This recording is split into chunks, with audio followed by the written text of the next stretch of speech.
Ah, c'est une chose qui s'est clarifiée au cours des dernières heures, c'est que le Groenland est bel et bien une priorité pour Donald Trump. On avait parlé en début de mandat. Si on lisait sa politique de sécurité nationale, en fait, la nouvelle politique des États-Unis en matière de sécurité nationale qui a été publiée en fin d'année, en décembre, c'est comme, il va avoir une espèce d'hégémonie, là, de contrôle sur les Amériques, hein, sur ouais, le Groenland devient, de ce point de vue-là, important. Mais là, en début d'année, il y met vraiment une insistance, a même fixé cette espèce d'échéancier là, qui voulait que ce soit... on sache où on s'en va dans 20 jours, puis que ce soit réglé dans 2 mois. Des échéanciers très courts. Qu'est-ce qu'on doit en déduire? Qu'est-ce qui va arriver? Je vous parle un peu du Groenland, de l'importance tout à coup de ce territoire dont on ne parle pas souvent, qui n'est pas d'ailleurs très, très habité. Commençons avec une carte. Vous reconnaissez le Québec ici, donc c'est pas juste pas à côté, mais c'est quand même un voisin. Là. Je veux dire, au nord, là, on touche au Canada de très près. C'est une... c'est ce qu'on peut appeler l'Amérique du Nord. C'est comme le nord-est de l'Amérique du Nord. C'est une île énorme. C'est une île vraiment gigantesque. On dit le Québec, c'est grand, le Québec, c'est énorme.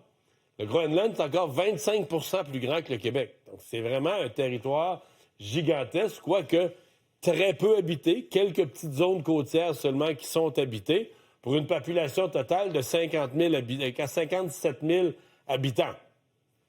Alors, ça vous donne une idée. Là. C'est pas sur un territoire plus grand que le Québec, mais tout le nord, évidemment, là, on est dans une région arctique qui n'est pas habitée du tout. Donc, la population est répartie dans quelques petits secteurs.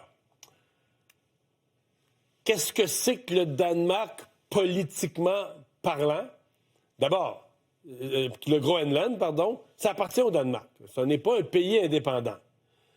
Mais ça a un certain statut d'autonomie. Donc oui, ils appartiennent au Danemark, mais il y a un statut d'autonomie et autonomie encore plus grande recherchée parce que les deux partis politiques principaux, le pouvoir et l'opposition, les deux sont indépendantistes. Les deux voulaient, jusqu'à tout récemment, là, veulent quitter le Danemark, donc veulent avoir un Groenland indépendant. Maintenant, vous pouvez me poser la question, puis je ne serai pas capable de vous répondre. Est-ce qu'ils voudraient avoir un Groenland indépendant pour tomber dans les bras des États-Unis et de Donald Trump? Peut-être pas. C'était pas ça le projet. Mais là, est-ce que les partis indépendantistes, s'ils se rendent compte que là, ils vont tomber dans les bras des États-Unis, est-ce qu'ils vont dire, on va rester avec le Danemark, on change d'idée finalement, on veut rester avec le Danemark? Je ne peux pas vous répondre non plus, mais vous comprenez un peu. Vous avez un endroit, c'est très loin du Danemark. Ils trouvent que le Danemark ne s'occupe pas assez bien d'eux. Ils veulent leur indépendance. Ils ont déjà un statut d'autonomie, d'ailleurs. Ils ont déjà un premier ministre, là. Un peu comme une province au Canada où ils ont des pouvoirs, ils ont un gouvernement, ils ont un premier ministre, M. Nelson. Ils ont deux partis politiques indépendantistes. Mais c'est comme si là, tout à coup, il y a une nouvelle réalité qui leur tombe dessus. Puis sincèrement, qui suis-je, moi, pour parler au nom de la population? Qu'est-ce qu'ils pensent les gens du Groenland d'eux-mêmes? Sincèrement, je ne le sais pas. Maintenant, pourquoi le Groenland, tout à coup, est d'un tel intérêt? Là? Pourquoi ce territoire est d'un tel intérêt? Certainement quelques raisons, on les répète.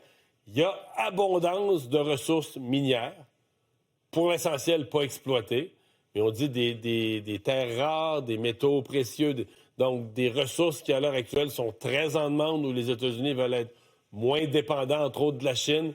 Il y aurait ces genres de ressources minières-là en quantité au Groenland. Remarquez que pour une partie, il y en a au Canada aussi. Potentiellement, des hydrocarbures le long des côtes. Ça n'a pas du tout exploité parce que les lois environnementales du Groenland interdisent là, toute activité d'exploration, d'exploitation de pétrole ou d'hydrocarbures. Les avis divergent à ce que ces réserves sont précieuses ou pas, mais ça pourrait être un autre argument. Et finalement, ce qui est certainement très important, la position stratégique. C'est pas pour rien que les États-Unis ont une base militaire là. On en a déjà eu plusieurs au lendemain de la guerre froide. C'est le passage du Nord, c'est l'arrivée vers l'Atlantique Nord. C'est vraiment une zone très, très, très stratégique. Bon. La menace de Donald Trump, les propos de Donald Trump des derniers jours. D'abord, il dit, sa porte-parole le redit hier, c'est une priorité. Ça, on le comprend et on le croit. Lui, il dit une priorité de sécurité nationale. Plusieurs experts vont dire, ouais, ça ça tient plus ou moins la route. Parce que si c'est la sécurité qui est en jeu, les États-Unis ont déjà eu plusieurs bases militaires au Groenland. Le gouvernement du Danemark a déjà dit, nous, on est tout à fait prêt à négocier si on veut mettre des nouvelles installations, des radars, des équipements, des bases militaires. On est tout à fait parlable. On fait partie de l'OTAN. En théorie, les États-Unis et le Danemark font partie de l'OTAN. Sur cette base-là, ils ont déjà collaboré. Ils ont déjà laissé des bases militaires s'installer sur le territoire du Groenland, puis ils seraient prêts à le refaire. Donc, si c'était juste ça, il n'y a pas vraiment d'obstacle à Trump pour accroître sa présence militaire au Groenland. Donc ça, est-ce que c'est la raison principale? On ne sait pas trop. On parlait d'agir d'ici 20 jours. Donc, le 4 janvier, il disait d'ici 20 jours. Donc, le 24 janvier, il voudrait que ce soit ni plus ni moins réglé. Ils ont ajouté hier, et là, c'est la porte-parole de la Maison-Blanche, là, je reprends les mots exacts, nous avons une série d'options pour y parvenir. Donc, le but, il est là. On veut prendre le contrôle du Groenland. On a une série d'options pour y parvenir. Et là, la question, est-ce que l'option militaire, est-ce qu'une intervention militaire fait partie des options? La réponse, on n'a pas dit oui. Elle dit l'armée est toujours une option à la disposition du commandant en chef, qui est le président. Jugez. Moi, sincèrement, j'en doute, mais c'est la réponse officielle. On n'a pas dit non. On aurait pu répondre. Il n'est pas question d'attaquer un pays allié de l'OTAN. La réponse qui a été donnée, c'est celle-là. L'armée est toujours à la disposition du commandant en chef. Pour l'instant, c'est une opposition vive et complète à cette idée que les États-Unis prennent le Groenland. D'abord, du Danemark, qui n'est pas intéressé à négocier, qui n'est pas intéressé à discuter d'aucune façon. Des pays européens, hier, plusieurs grands pays européens, l'Union européenne, ont réitéré leur appui au Danemark et au fait qu'on ne devrait pas leur enlever le Groenland. Un qui était pris là-dedans hier, c'est Mark Carney, qui était en Europe pour... Le sujet, c'était l'Ukraine, mais là, le deuxième sujet, c'est devenu, sinon le premier sujet, quasiment, c'est devenu le Groenland. M. Carney, je vais vous le dire, là, qui n'est pas dans des semaines où il a le goût de piler ses orteils de Trump, qui a déjà en masse de ses problèmes à négocier avec les États-Unis durant l'année qui vient, mais qui a été obligé de réitérer que le Canada supporte la souveraineté du Danemark, du Groenland, le respect du territoire, le respect du droit international, et qui a même fait 2 annonces. Que le Canada va symboliquement ouvrir un consulat au Groenland, comme pour montrer son respect pour le territoire, et envoyer en février la gouverneure générale en voyage sur place.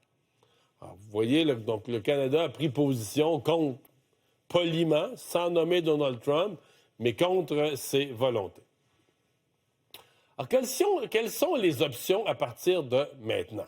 Parce que là, il faut regarder, c'est quoi les véritables possibilités en acceptant l'idée que c'est prioritaire pour Trump là, prendre le contrôle du Groenland. Est-ce qu'un accord avec le Danemark est imaginable? Pour l'instant, le Danemark dit non, mais vous connaissez la méthode de négociation Trump. Tu mets le couteau sur la gorge, tu mets de la pression, tu fais de l'intimidation pour que la personne avec qui tu négocies soit, si possible, à genoux le jour de la négociation. Est-ce que c'est ce qu'on pourrait faire et réussir à obtenir un accord avec le Danemark pour céder le Groenland? C'est certainement une option. Est-ce que les États-Unis pourraient se lancer dans ce que j'appellerais une occupation agressive du territoire? Dire, regarde, c'est pas chez nous, on règle rien, on signe aucun accord, mais on agit comme si c'était chez nous. Puis, de toute façon, c'est pas l'armée du Danemark qui va venir nous débarquer. Est-ce qu'on pourrait agir comme ça, une espèce d'occupation proactive du territoire, mais sans formaliser ça dans les lois? Est-ce qu'on pourrait viser l'indépendance du Groenland? Donc, essayer avec de l'argent ou des subventions à venir futures. On se dit présentement, le Danemark donne à peu près 600 millions d'euros par année au Groenland pour son fonctionnement. Est-ce que les États-Unis pourraient dire, regarde, nous autres, on double la mise, on vous en donne plus. Donc, passer de dire aux gens du Groenland, votez pour votre indépendance, séparez-vous du Danemark, démocratiquement, puis après ça, on signera, nous, un accord de collaboration où les États-Unis pourraient assurer la défense, parce que là, le Groenland est indépendant à 57 000 de population. Ils n'auront pas d'armée. Alors, les États-Unis pourraient assurer la défense, puis des subventions, puis des accords économiques, puis tout ça. À voir. Il y a toujours l'option militaire, la prise de contrôle hostile. Donc, vraiment, les États-Unis qui débarquent au Groenland. Moi, je vous le répète, je vous l'ai dit tout à l'heure, ça m'apparaît énorme et très improbable, mais il faut quand même le mettre dans les options. Et toujours l'option qui demeure, et hier, Marco Rubio, le secrétaire d'État aux Affaires étrangères des États-Unis, laissait entendre que c'était peut-être ça, là, le vrai but, c'est de l'acheter. Il semble-t-il que les États-Unis rêveraient encore de ça. Ils avaient voulu le faire en 1946, là, puis c'est pas impossible, mais de s'entendre avec le Danemark pour acheter le territoire. Mais pour l'instant, les Danois n'ont aucun intérêt là-dessus.